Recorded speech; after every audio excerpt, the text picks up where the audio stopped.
இந்த கோவாலு எல்லாம் உன்னை திட்டுறாங்க, என்னாச்சு? எல்லாம் பார்க்குறவங்கெல்லாம் நீ பண்ண ஏதோ ஏடா கூடமா ஏதோ பண்ணிட்டியாமே, என்ன தான் பண்ண? திட்டுறாங்க. அண்ணா கொஞ்சம் அமைதியாக இருங்கண்ணே, எங்கள் அப்பா வர்றாரு, அவர் போட்டுண்ணே, அப்புறமா சொல்கிறேன். தம்பி பாருப்பா, உன் சிஷ்யம் பண்ணுற அநியாயத்தை நான் என்னப்பா பண்ணுறது? இவனை வச்சுக்கிட்டு இவன் இது மாதிரி ஏடா கூடமாக பண்ணுறான்ப்பா. நீ ஆலோசனை சொல்லி அவனை ஒழுங்காக்க மாட்டியாப்பா? உன் சிஷியனாக இருக்கான், என்ன பண்ணுறான்ப்பா? அந்த கோவால் கொஞ்சம் கண்டித்து வைப்பா, ஒழுங்காக இல்லைப்பா அவன். ஐயா என்னங்க ஐயா ஆச்சு? அது ஏன்ப்பா நான் சொல்கிறேன், போப்பா அவன் எப்போ தான் திருந்துவான்னு தெரிலப்பா எனக்கு. நீ தான்ப்பா அவனை கொஞ்சம் ஒரு 2 உதச்சிட்டு போப்பா நீ போகும்போது. என்னடாச்சு கோவாலு, ஏன்னா உங்கள் அப்பா அப்படி சொல்லிட்டு போகிறாரு? அண்ணே இருங்கண்ணே வாத்தியார், ஸ்கூல் வாத்தியார் வர்றாருண்ணே.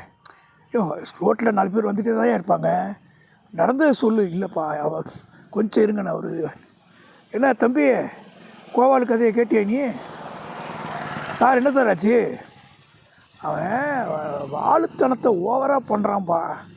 அவனை எப்படி தான் நம்ம நிர்வாகம் பண்ணுறதுனே தெரில. வாள் அதிகமாக இருக்குது. இது உன் கூட வேறு சுற்றுறான். அப்புறம் என்ன ஒரு ஆளை பற்றி நம்ம எப்படி கணக்கு பண்ணுறது? அவன் நண்பனை வருங்குவாங்க, தாயை போல சேலை, நண்பனை பார்த்தா இன்னும் சொல்லலான்னுவாங்க. உன் கூட பழகி இந்த மாதிரி இருக்கானப்பா, கொஞ்சம் பார்த்து சொல்லக்கூடாது பண்ணின்னு. என்னப்பா யாரும் ஒன்றும் சொல்ல மாட்டேங்கிறாங்க, ஆளாளுக்கு குறை சொல்லிட்டே போகிறாங்க. என்ன தான் கோவாலாச்சு? அண்ணா நேற்று வெள்ளாத்தங்கரை பாலத்தை போய் நின்றுட்டு இருந்தேண்ணே.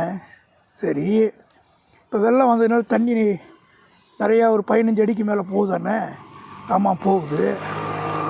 எல்லோரும் சொன்னாங்க பாலத்துக்கு போகாதீங்கன்னு சொன்னாங்க. நான் சும்மா வேடிக்கை பார்க்கத்தானே போனேன். சரி வேடிக்கை பார்க்க போனேன். வேறு யாராவது கூட இருந்தாங்களா? யாருமே வரலண்ணே, எல்லாம் பயந்துக்கிட்டு தூரக்க நின்னாங்கண்ணே. நான் வேடிக்கை பார்க்கலாம் போய் நின்றுனேன். தண்ணியில் ஏதோ அடிச்சுட்டு போச்சு, மரம்லாம் போச்சு, நான் பார்த்தேன். சரி அப்புறம் என்னாச்சு? நமக்கு தான் நீச்சல் தெரியுமே, இங்கே குதித்து ஒரு 100 அடியில் எழுந்துருச்சிடலான்னு குதிச்சிட்டேண்ணே. அட முட்டாப்பாயில், இந்த மாதிரிலாம் பண்ணலாமாடா?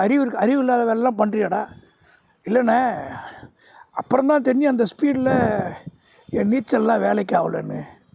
அப்புறம் ஏதோ தெய்வாதீனமாக தப்பிச்சிட்டேண்ணே. இனிமேல் இந்த மாதிரி தப்புலாம் பண்ண மாட்டேண்ணே. வள்ளுவர் அன்றைக்கே சொன்னாரா, அஞ்சுவது அஞ்சாமை பேதமை, அஞ்சுவது அஞ்சல் அறிவார் தொழில். பயப்பட வேண்டியதுக்கு ஒரு மனுஷன் பயப்படணும். பயப்படலைன்னா அவனுக்கு பெரிய கஷ்டம் வரும்னு. தேவையில்லாத இந்த வேலைலாம் பண்ணாதடா, தப்பான வேலையெல்லாம் பண்ணாதடா, பாதுகாப்பாக இருடா. போயிட்டு வாடா.